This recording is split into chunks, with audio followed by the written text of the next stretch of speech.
تقرير يتحدث عن المنتخب الأول.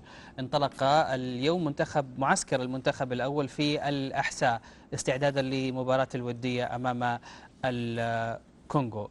محمد العتيبي تواجد في استقبال اللاعبين حين توافدهم إلى مقر المعسكر، ووفانا بهذا التقرير.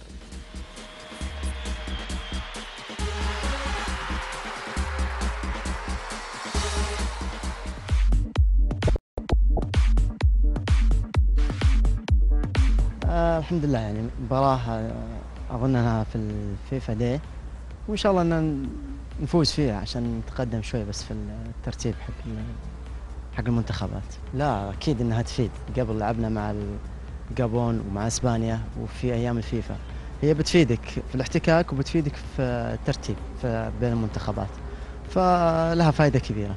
نعتبرها هدية من المنتخب أو الاتحاد السعودي لكرة القدم، إهداء هدية وجود المنتخب في الأحساء، تشجيع لأبنائنا وتشجيع لجمهورنا في الأحساء. نحن في مكتب رعاية الشباب والأخوة الرياضيين وأندية الأحساء، طبعا هذه الزيارة تعتبر لنا شيء كبير واستعدينا لها استعداد، وحيتشوف إن شاء الله خلال المباريات القادمة أو مباراة المنتخب مع تشوفون الجمهور. والرياضة في الأحساء دليل تطورها ووصول فريقين الفتح والهجر في دوري زين وتفوقهم في المستويات، هذا دليل أنه هناك رياضة تنتعش في الأحساء. بسم الله الرحمن الرحيم. طبعا أشكرك على المقدمة اللي قلتها.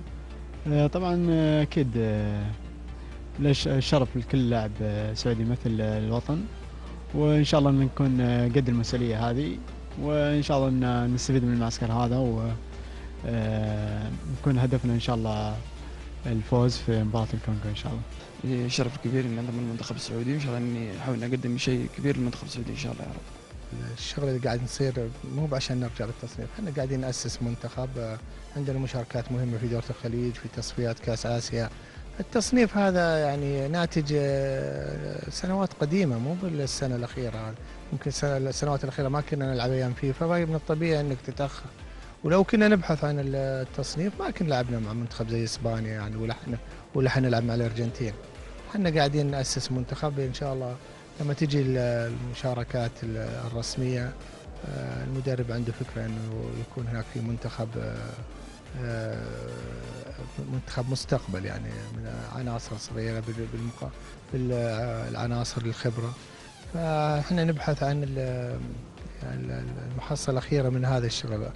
بالنسبة للتصنيف، يعني إذا كان تحسن تصنيفنا احنا شيء يعني طيب، لكن ما نفكر في التصنيف قدر ما نفكر في تأسيس منتخب فعلا يكون مستقبل الكرة السعودية، أو إعادة الكرة السعودية للقطاع الأول.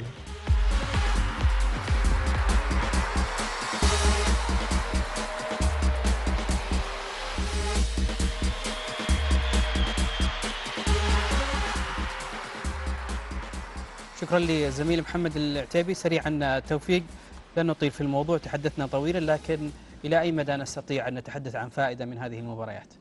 المباراة بالمناسبة بعد إذنك يوم الأحد 14/10، الأحد القادم، وبكرة بيبدون أول تدريب. نوعية المباريات هذه أنا أيدها طبعا، وهي جيدة للمنتخب، جيدة للشباب الجديد، أيضا اختيارهم من منطقة الأحساء كان ممتاز جدا.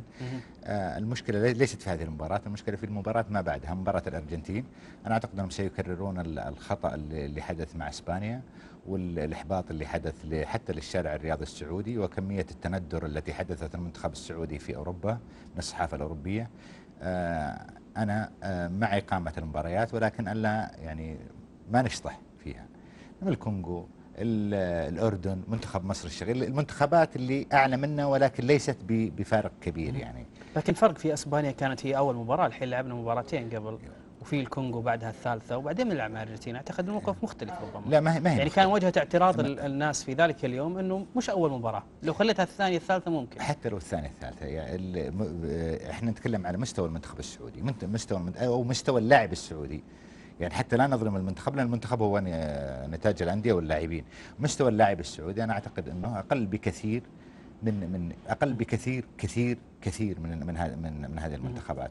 انا مع اقامه المباريات ولكن بالتدرج، يعني نبدا بالكونغو، نبدا بالمنتخب الاردن الشقيق، منتخب مصر الشقيق، المنتخبات اللي افضل منك في كره القدم، المنتخب التونسي اللي افضل منك بكره القدم، وايضا تعطيك الفائده المرجوه. اما اني العب على اساس اني احسن التصنيف المنتخب السعودي، انا اعتقد من الخطا في هذه المرحله ان نلتفت الى التصنيف. هو ما قال كذا على فكره خالد، لا هو قال انه مش احد اللاعبين قالها.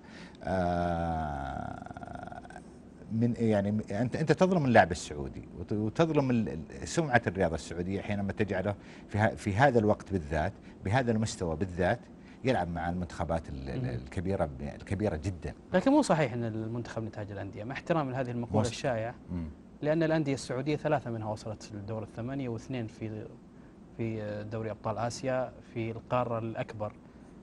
بس الانديه السعوديه تستطيع انها يلعب فيها 40% اجانب. المنتخب لا تستطيع انك تلعب فيه 40% اجانب. يعني لا نغفل دور اللاعب الاجنبي في يعني مثلا الاهلي دور فيكتور ودكتور وعماد الحوسني وبالمين، وبالاتحاد ديسوزا واللاعبين الاجانب ايضا ليست في كل مره. ما تأهل الانديه برايك؟ صعب.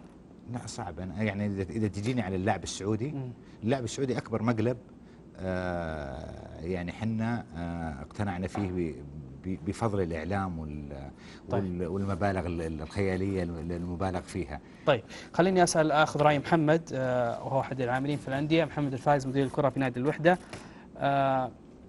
محمد، الآن الآراء تعود مرة أخرى لتختلف ما بين مؤيد ومعارض لإقامة هذه المباريات، أو على الأقل ما بين مؤيد ومعارض لاختيار بعض المنتخبات مثل ما قال توفيق نلعب على قدنا. يعني تتفق معه في هذا الكلام؟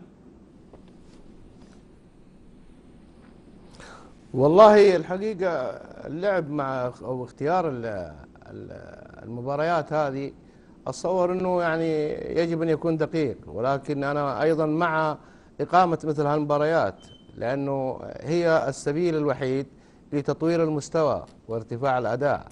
لأنه يعني أنا ما أستفيد، يعني أنا ما أرى فائدة حينما ألعب مع فريق يعني قدي يعني أو في مستوايا، لكن لما أبحث عن المستوى الأفضل هو يعني قد يكون يعني أنت تحقق الفائدة المرجوة بصرف النظر عن النتائج. أنت الآن الهدف هو يعني إنشاء أو تأسيس منتخب قوي، فبالتالي لابد أن تكون الاحتكاكات قوية مع أندية عريقة أو منتخبات عريقة. نعم. يعني تقوي عوده وترفع مستواه أو يستفيد منها الاستفادة الجيدة والمناسبة. طيب